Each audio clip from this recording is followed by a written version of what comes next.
Santos screamed through the radio static. A wet, choking sound that cut off mid-word. Staff Sergeant Marcus Morrison pressed his eye to the scope, scanning the desert for his missing Marine. Nothing moved in the green glow of night vision except wind-blown sand and his own racing heartbeat. Santos, report your status. Morrison's voice cut through the darkness, professional and controlled despite the ice forming in his stomach. Silence, answered him, then something worse than silence. Santos's radio crackling to life with breathing that didn't sound human. Morrison had sworn to defend America against all enemies, foreign and domestic. 20 years in the Corps, 3 combat deployments, and he'd never heard anything like the sound coming through Santos's radio. Williams, Bradley, close on my position. We've lost contact with Devil Dog 3, * 30 minutes earlier. The desert night had felt routine. Staff Sergeant Marcus Morrison led his 3-man team through Sector 7 on their standard border patrol, following routes they'd walked dozens of times over the past month. The motion sensors had been glitching for days, but equipment failed regularly in the desert heat. Devil Dog 2, report, Morrison spoke into his headset. Devil Dog 2, all quiet, came Corporal Sarah Williams's voice from her position 50 meters north. She was their communications specialist, steady, reliable, and sharp enough to catch details others missed. Devil Dog 3.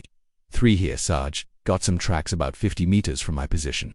Lance Corporal Miguel Santos sounded puzzled. Might want to take a look. Morrison felt his attention sharpen. Santos was their tracker, a kid from rural Texas who could read sign like scripture. If Santos found tracks worth mentioning, they deserved investigation. Devil Dog 4. Status, 4s, secure, Sarge, answered Private First Class Jason Bradley from his Overwatch position. Fresh from boot camp but adapting well to desert operations. Morrison made his decision. All units, converge on Devil Dog 3's position. Stay alert. The team moved through the desert with practiced silence. 3 years of working together had created an almost telepathic understanding between them. Morrison watched his Marines advance, noting their proper spacing and natural covering movements. Santos waited at the base of a rocky rise, his rifle ready but not aimed at any specific threat. Morrison could see tension in the young Marines. Posture, what have you got? Santos, take a look at these prints, Sarge. Santos pointed to a series of impressions in the sandy soil, found them leading east from the wash. Morrison crouched beside the tracks, studying them through his scope. At first glance, they looked almost normal, but something felt wrong. The impressions showed 3 distinct contact points instead of the usual heel-toe pattern. Williams, what do you think? Williams knelt beside the tracks with her characteristic methodical approach. Spacing strange, Sarge. No variation in depth or stride length. Whoever made these was carrying serious weight or wearing heavy gear. Could be smugglers trying to throw us off, Bradley suggested. They use all kinds of tricks. Morrison appreciated the thinking, but his instincts were screaming. 3 years chasing drug runners and human traffickers, and nothing had felt like this. Santos, how fresh are these? Maybe an hour. Sarge, ground temperatures still elevated where the weight compressed. Morrison studied the trail leading deeper into the desert, away from normal patrol routes into terrain that offered limited cover. We follow them. Standard tracking formation, maintain visual contact. The trail led them into open ground where Morrison felt exposed, but the tracks continued with that same unsettling regularity. No natural variation, no adjustment for terrain, like whoever made them was measuring each step. Sarge, Williams's voice carried new tension. I'm getting interference on our comms, background static that's not normal. Morrison listened to his radio. Williams was right, there was a pattern in the electronic noise that seemed almost intentional. Can you isolate it? Working on it, but it's unlike anything I've seen. The frequency modulation is complex. Another piece that didn't fit normal border operations. Morrison felt the weight of command decisions settling on his shoulders. Devil Dog 3, any change in the trail? Negative. Sarge, still heading east toward high ground, but ... Santos paused, studying the terrain ahead. The stride pattern changed about 100 meters back, started moving faster. Morrison felt cold certainty in his gut. Whatever they were tracking knew it was being followed. The tracks led to a natural observation point overlooking a wide valley. Morrison positioned his team among the rocks, using elevation to study the terrain below. Williams tried to raise base, Morrison ordered. Let them know we're investigating unidentified tracks in Sector 7. Williams worked her radio equipment, cycling through frequencies. Devil Dog base, this is Devil Dog actual. Come in, over static, answered her. Mixed, with a strange interference they'd noticed earlier. Devil Dog base, this is Devil Dog actual. Radio check, over more static. But Morrison caught something else, a pattern that almost sounded like communication. Sarge Santos called from his position. Movement in the valley, 800 meters southeast. Morrison swung his scope toward the indicated position and felt his world shift. Through night vision, he watched a figure move across the valley floor with impossible speed and silence. tall, wearing what looked like advanced gear that absorbed light. "What the hell is that?" Bradley whispered. Morrison tracked the figure. Through his scope, the gear, armor, equipment, whatever it was, seemed to shift and flow. The movement showed no concern for concealment, like it owned the terrain. "Williams, are you recording this?" "Roger, Sarge. Getting everything on video." Williams had her camera out, documenting the impossible. "Thermosignature is strange, not showing normal heat patterns." The figure stopped and turned directly toward their position. Morrison felt his blood freeze as he realized they'd been spotted from 800 meters, in darkness, through natural concealment. "All units, weapons ready but hold fire," Morrison commanded. "We observe and document, unless directly threatened." The figure raised what might have been an arm. Light pulsed from its position, not visible light, but something Morrison's scope registered as a bright flare. "It's signaling something," Williams breathed. Morrison got his answer when Santos's voice cracked through the radio. "Multiple contacts, at least 6 more moving in from the north." Through his scope, Morrison watched more figures emerge from concealment he hadn't known existed. They moved across rocky terrain with speed that defied explanation, covering ground like flowing water. "Williams, emergency frequency. Get word to base that we have unidentified personnel in Sector 7. Williams worked frantically, but the static had intensified. "I'm being jammed, Sarge. Someone's running serious electronic warfare." Morrison felt command. Clarity settled over him. They were witnessing something that would change everything, and it was his responsibility to ensure intelligence reached the right people. Santos, count on the contacts. "At least 8 confirmed. Sarge, they're moving fast and staying coordinated without any radio chatter I can detect." Morrison studied the figures through his scope. Their coordination was tight, professional. No wasted movement, perfect spacing, like a special operations team using equipment he'd never seen. "Bradley, assessment. They're running reconnaissance, Sarge, studying terrain and our position. Professional behavior, but the gear's unknown." Morrison nodded. Bradley's assessment matched his growing certainty.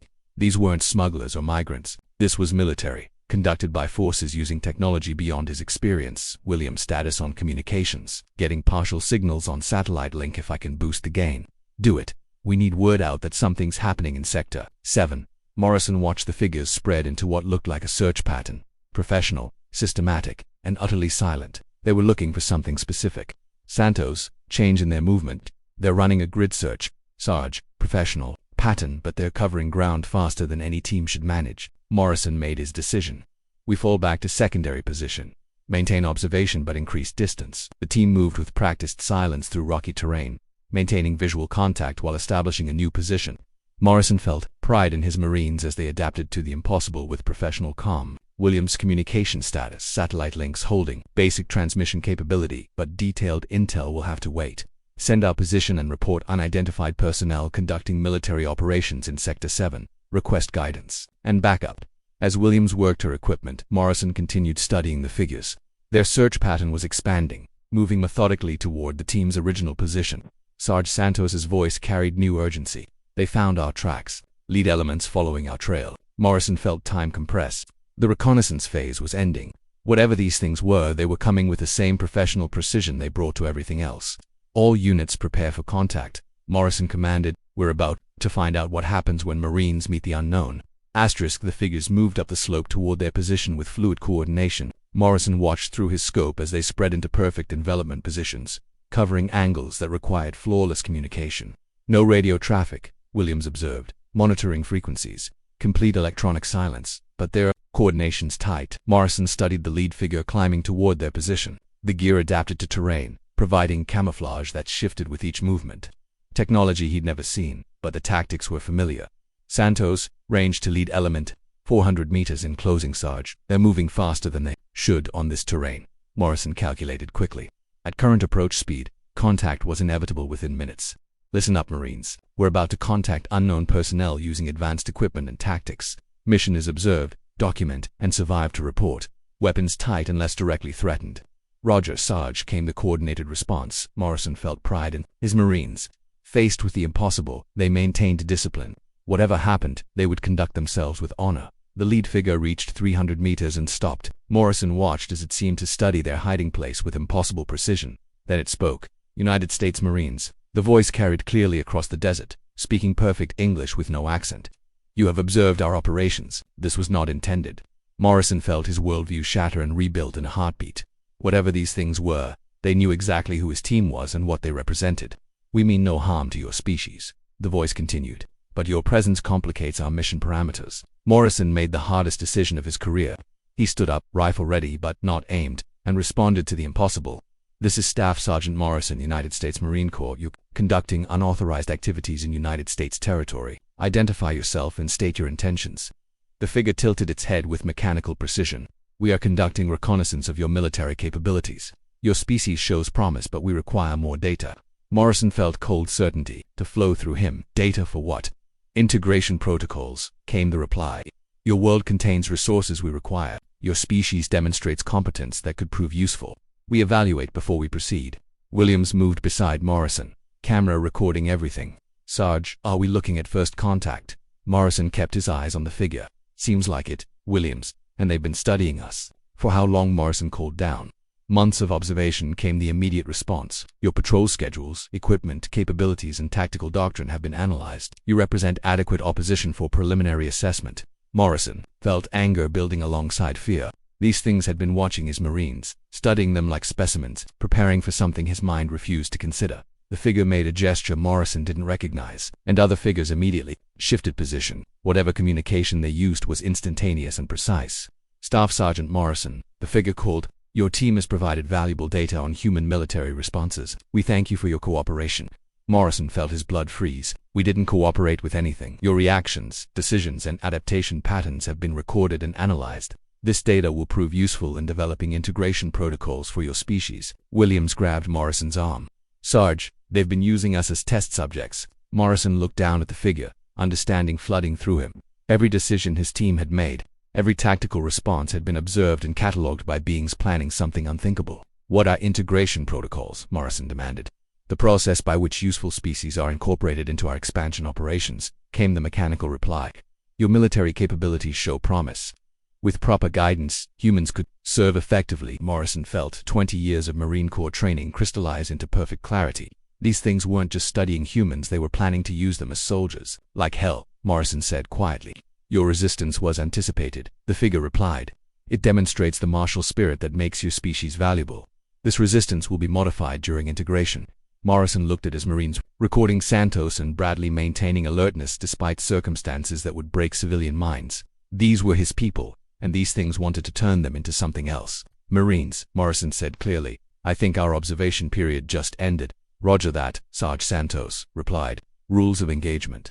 Morrison studied the figure below, noting how casually it discussed enslaving humanity. The aliens, because that's what they were, had made one critical mistake. They'd revealed their intentions to United States Marines. "Rules of engagement are simple," Morrison announced, loud enough for the alien to hear.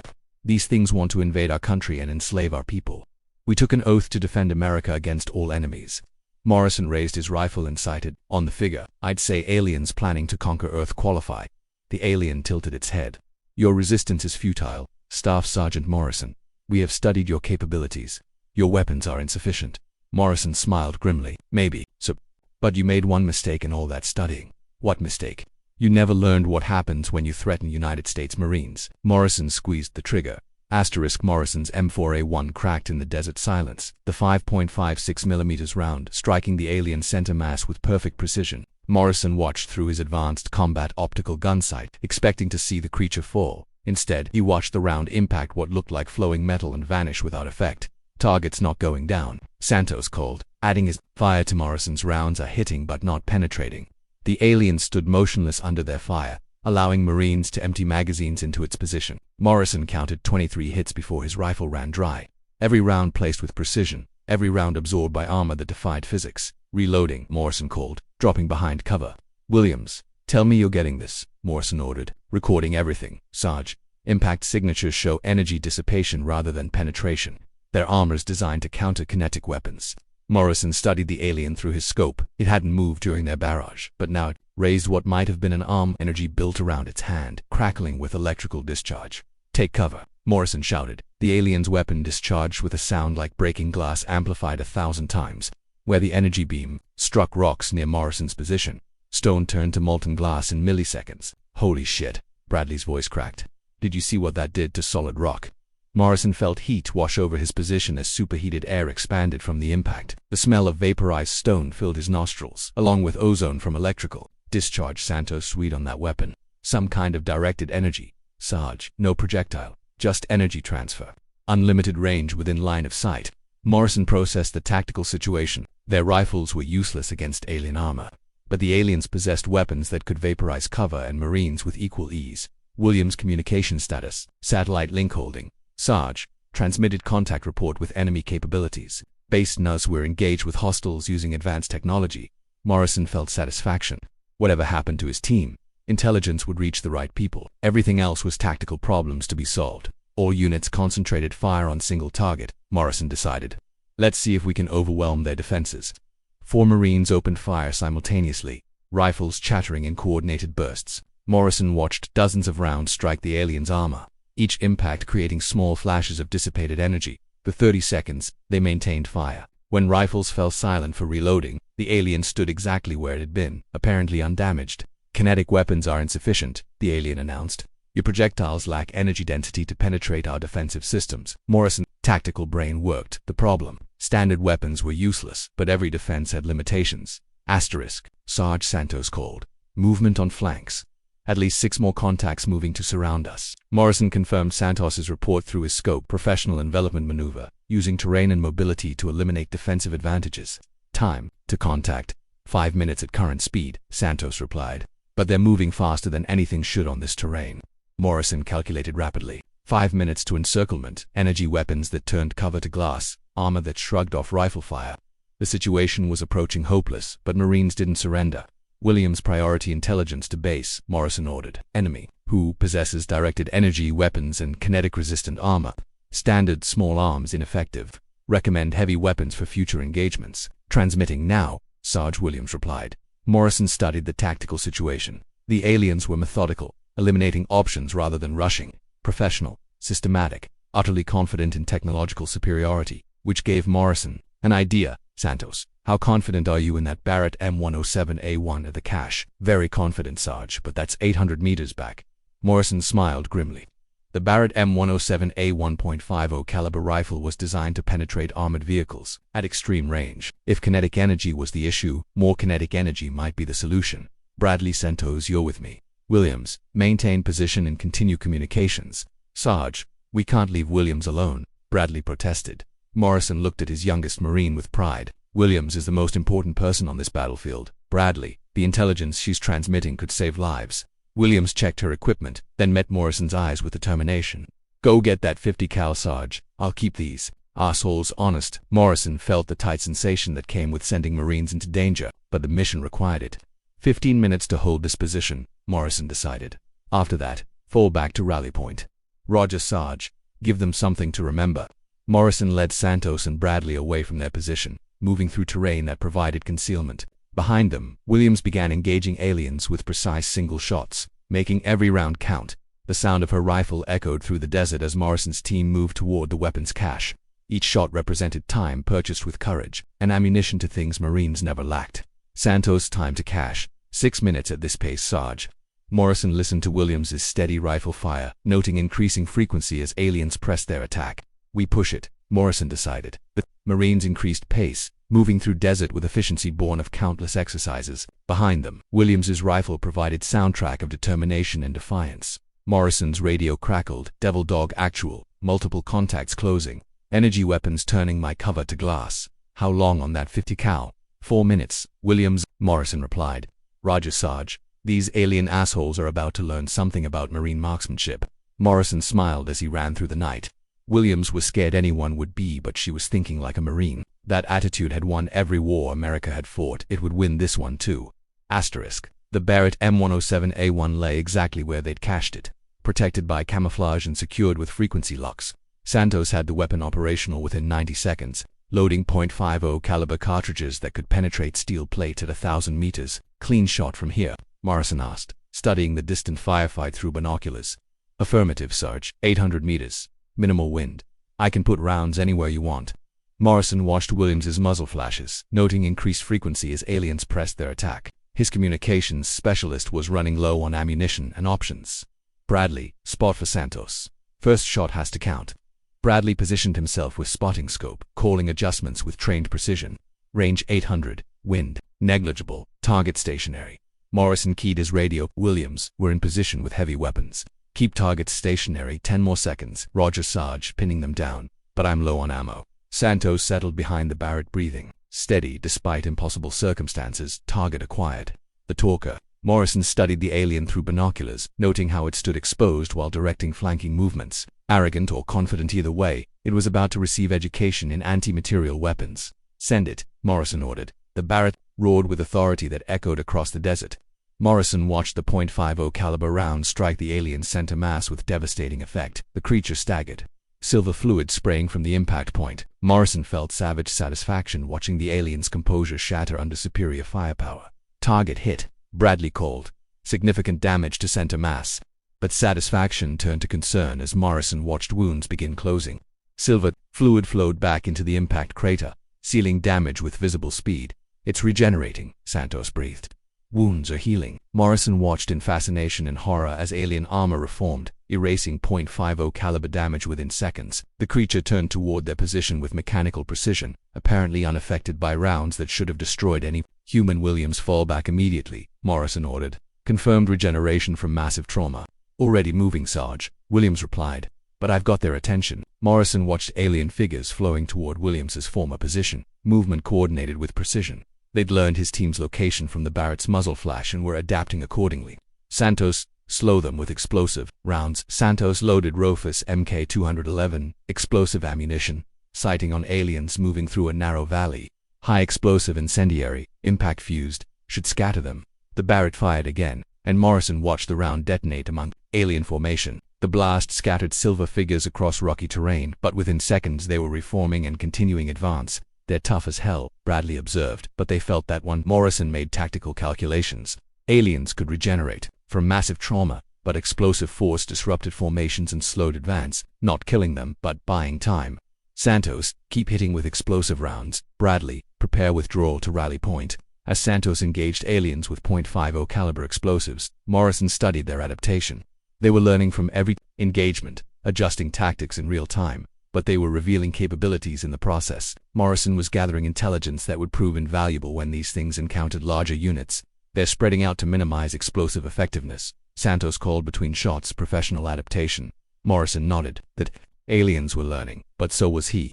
Tough, fast, well-coordinated, but not invincible. The explosive rounds were causing significant disruption. All right, Marines, we fought back, Morrison decided. We've learned what we came for. The Marines began withdrawal. Santos covering movement with precision fire. Morrison felt pride in his team's adaptation to impossible circumstances. Williams' status, defensive position at rally point. Sarge, good fields of fire, solid cover. But these things are persistent. Morrison smiled as they moved toward Williams. His specialist had chosen words carefully. Persistent, not unstoppable. Williams had found something giving her confidence. What kind of cover? Solid rock with multiple firing positions. And Sarge, I think I found something these things don't. Like, Morrison's interest peaked. Any weakness could prove crucial. Explain. They avoid certain areas around my position, like they're reading environmental hazards I can't detect. Might be radiation, mineral composition, but they're staying away from specific terrain. Morrison processed this tactically. Environmental factors affecting alien operations could provide defensive advantages for human forces. Outstanding intelligence. Williams maintained position and continued documenting behavior patterns. As Morrison's team moved toward Williams, alien energy beams began probing landscape around them. The creatures were bracketing movement, attempting to predict routes and establish killing zones. But aliens were operating in territory against Marines who knew terrain and understood tactical advantages it provided. Santos 50 cal ammo count, 12 rounds. Sarge, mix of ball and explosive. Morrison nodded. Enough for continued engagement, but not prolonged firefight. They needed to make every shot count and look for opportunities to break contact. We link up with Williams and establish defensive perimeter, Morrison decided. These things want to study human tactics. Let's give them a lesson they won't forget. The F-22 Raptors appeared first, sleek angels of death cutting through the night sky with whisper-quiet engines that spoke of American technological supremacy. Morrison watched through his binoculars as the aliens suddenly shifted behavior, energy weapons turning skyward to engage incoming aircraft. Devil Dog actual, this is Raptor lead. The pilot's voice crackled through Morrison's radio with calm professionalism. We have visual on your position. Painting targets now for precision strikes. Morrison felt fierce satisfaction as he watched the lead F-22 begin its attack run. The 20mm M61A2 Vulcan cannon opened fire with devastating precision. rounds designed to destroy enemy aircraft now focused on alien positions with surgical accuracy. The effect was immediate and overwhelming. Aliens that had shrugged off rifle fire and .50 caliber rounds were shredded by the concentrated firepower of modern air superiority fighters. Silver fluid sprayed across the desert as alien forms were reduced to scattered components. Contact. Destroyed. Bradley breathed, watching through his scope. They're not regenerating from that level of damage. Morrison studied the battlefield through binoculars, noting how alien figures that had seemed invincible were now struggling to reform under sustained bombardment. The F-22's cannon was delivering kinetic energy far beyond anything infantry weapons could produce. Raptor lead. This is Devil Dog Actual, Morrison called. Outstanding work up there. Be advised, these hostiles can regenerate from small arms fire, but your 20 Mike is doing the job perfectly. Copy that, Devil Dog. We're seeing secondary explosions across the target area. Whatever these things are, they don't appreciate precision American firepower. Morrison watched as F-35 Lightning Eyes appeared on the horizon, their advanced sensor packages already identifying and tracking alien positions with computer-guided accuracy. The aliens were attempting to coordinate their energy weapons against the aircraft, but American stealth technology was proving its worth. Devil Dog Actual, this is Lightning Lead, came a new voice through his radio.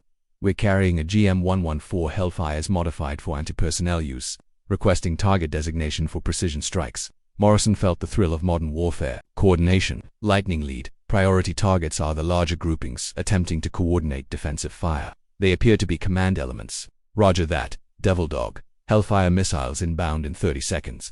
Morrison watched through his binoculars as the F-35s released their precision-guided missiles. The AGM-11 for Hellfires streaked toward alien positions with computer-guided accuracy, each missile finding its designated target with devastating effect. The explosions lit up the desert like daylight, each detonation precisely placed to maximize damage against alien formations. Morrison watched alien coordination collapse as command elements were systematically eliminated by American precision weapons. Targets neutralized. Santos called from his position. The airstrikes are breaking their formations completely. Morrison nodded, studying alien behavior through his scope. Even under devastating air attack, survivors were attempting to maintain unit cohesion and continue their mission. Professional soldiers, just not human ones. Williams' status on that larger force. Williams checked her equipment while ducking as stray alien energy beams cracked overhead. Still inbound, Sarge, but satellite shows they've stopped their advance. The airstrikes seem to have gotten their attention. Morrison felt the tactical situation shifting in America's favor. The aliens had superior individual technology, but they were learning about American air power the hard way. Raptor Lead, can you provide extended air support? Morrison called. Affirmative, Devil Dog. We're coordinating with the WACS for continuous coverage. Additional fast movers are inbound with extended loadouts. Morrison looked up as the distinctive sound of helicopters approached at low altitude. AH-64 Apache attack helicopters appeared over the ridgeline, their 30mm M230 chain guns already tracking alien positions with thermal imaging systems. Devil Dog Actual, this is Apache Lead, came the pilot's voice through Morrison's radio. We've got eyes on remaining hostiles, requesting permission to engage with Hellfire missiles and chain gun fire. Morrison felt the full weight of American military power converging on his position. Apache Lead, you are cleared hot. Be advised, friendlies are in defensive positions marked by IR strobes. The Apaches moved with deadly grace, their pilots using advanced targeting systems to engage alien positions with devastating precision. The 30mm chain guns opened fire with a sound like industrial machinery, each round designed to penetrate armor and destroy vehicles. Morrison watched alien figures that had seemed invincible disintegrating under concentrated fire from aircraft designed to destroy main battle tanks. The aliens' energy weapons were useless against helicopters using terrain masking and advanced defensive systems. Multiple targets destroyed. Bradley called out, watching the systematic destruction through his scope. The helicopters are tearing them apart. Morrison studied the battlefield, noting how rapidly the tactical situation had shifted. Minutes ago, his team faced impossible odds against technologically superior enemies. Now, American air power was demonstrating why the United States military remained unmatched in combined arms warfare. Williams, update to base, Morrison ordered. Air support has been highly effective against alien forces. Recommend immediate deployment of air assets against larger force. Already transmitting, Sarge, Williams replied, working her equipment efficiently despite ongoing combat. Base is coordinating with NORAD for expanded air operations. Morrison watched as UH-60 Black Hawks appeared on the horizon, carrying reinforcements from nearby military installations. The helicopters approached in tactical formation, their door gunners ready to provide suppressive fire during landing operations. Devil Dog Actual, this is Black Hawk Lead, the pilot called through Morrison's radio. We're carrying 2 companies of Army Rangers for immediate deployment. What's your tactical situation? Morrison felt relief flood through him as American ground forces arrived to support his isolated team. Black Hawk led. We are effective but low on ammunition. Alien forces have been disrupted by airstrikes, but survivors remain active in the area. Roger that, Devil Dog. Rangers are prepared for immediate deployment upon landing. Morrison watched the Black Hawks establish a defensive perimeter around his position. Rangers fast roping from the helicopters with the professional efficiency that made them legendary. Within minutes, his foreman team had become part of a reinforced company. Captain Rodriguez, the Ranger Company commander, approached Morrison's position with the confident stride of a combat veteran. Staff Sergeant Morrison, Captain Rodriguez, 2nd Ranger Battalion. Hell of a fight you put up here. Morrison stood and saluted. Thank you, sir. We've gathered significant intelligence on alien capabilities and confirmed multiple infiltration routes. So I've heard, Rodriguez replied, studying the glass craters where alien positions had been. Command wants a full debrief, but first, we need to secure the area and deal with that larger force satellites tracking. Morrison felt the weight of tactical command lifting from his shoulders as larger forces took control. His team had done their job now. It was time for the American military to demonstrate its full capabilities. Williams' final transmission to base, Morrison ordered. Devil Dog actual mission complete. Area secured. Reinforcements on site, ready for expanded operations against remaining alien forces. Williams transmitted the message with satisfaction. Message sent. Sarge. Command acknowledges mission success and is coordinating multi-service response to alien threat. Morrison looked at his Marines tied low on ammunition, but unbroken by their encounter with the impossible. They had faced the unknown and maintained their honor, discipline, and mission focus. Marines, Morrison called his team together. Today you proved that the oath we took covers more territory than we originally thought. All enemies, foreign and domestic, even the ones from space. Santos laughed, the sound carrying across the desert. All enemies, Sarge. Guess that includes the ones with ray guns. Damn right it does, Morrison agreed, shouldering his rifle. Semper Fi, Marines. As helicopters continued landing reinforcements and the combined American force established defensive positions, Morrison took one last look at the battlefield where 4 Marines had held the line against an alien advance. The aliens had made their biggest mistake when they'd underestimated American military capabilities. They'd expected to face individual soldiers with primitive weapons, but instead encountered the full spectrum of United States military power. Asterisk. F-22 Raptors provided air superiority. F-35 Lightning E's delivered precision strikes. Apache helicopters dominated the battlefield, and Army Rangers secured the ground. The aliens had studied American tactics, but they'd never experienced American military coordination in action. Captain Rodriguez keyed his radio for the command frequency.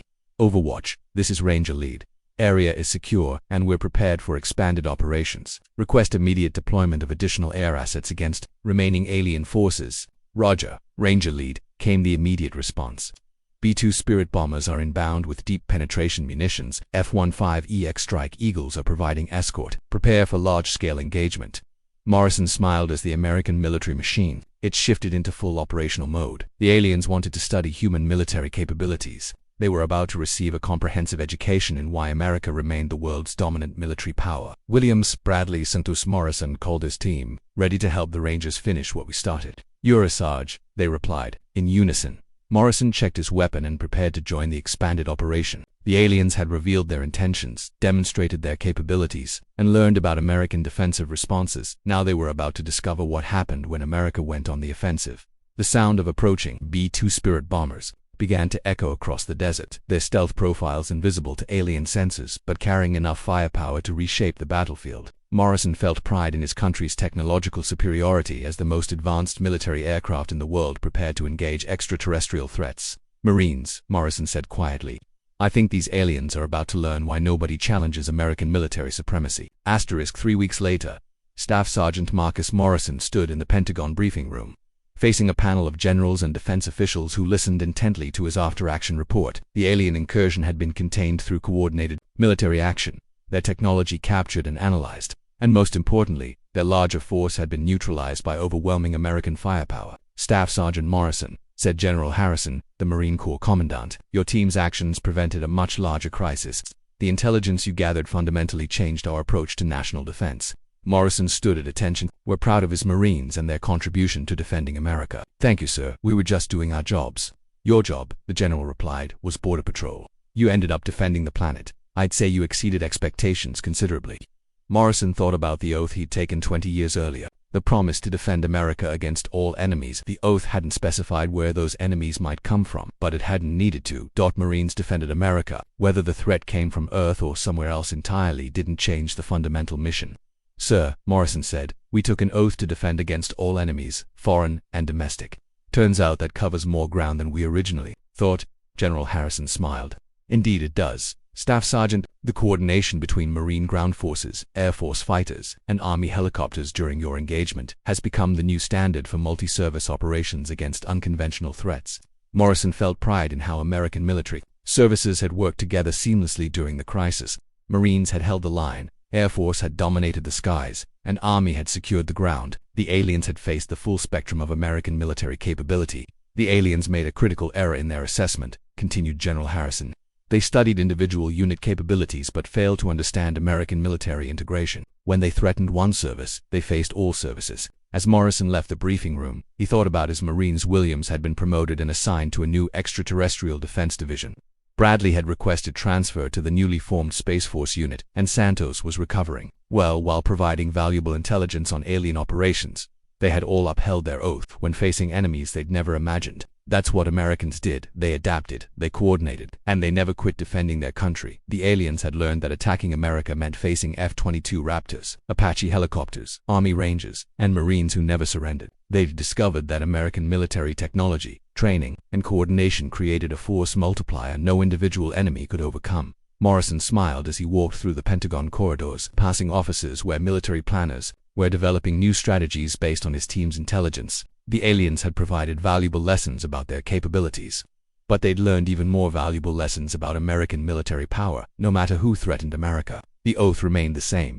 Defend against all enemies, foreign and domestic, even the ones from space. Asterisk. Welcome, traveler. We're glad you're here. Every story you hear is made with care and passion. If you enjoy it, please like, subscribe, and check out the other adventures waiting for you on our channel.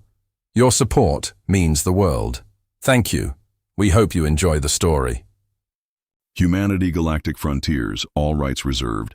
This video and its contents are protected under international copyright law. Any unauthorized copying, distribution, or re-uploading is strictly prohibited without written permission. If you enjoyed this journey, please like the video and subscribe for more stories from the edge of the galaxy. Thanks for watching and stay curious out there among the stars.